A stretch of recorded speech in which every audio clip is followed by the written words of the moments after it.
Menurut informasi dari BMKG, hari ini pasang kita akan naik lagi.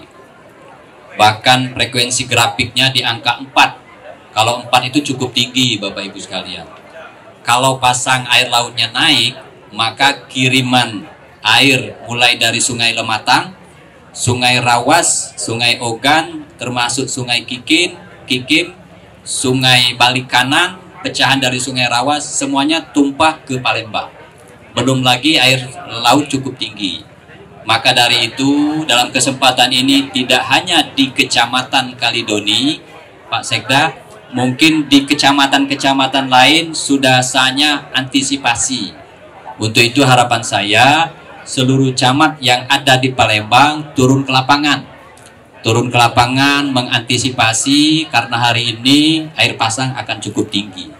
Ditambah kelihatannya sudah mendung, hujan, nah ini maka pembuangan air nanti tidak begitu cepat untuk dialir.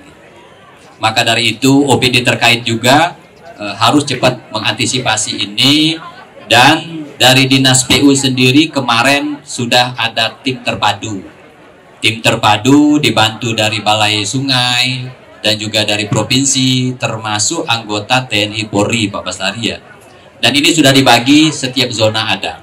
Tinggal optimalisasi kerjanya saja, maka butuh bantuan dari para camat dan para lurah, sehingga warga kita bisa nyaman.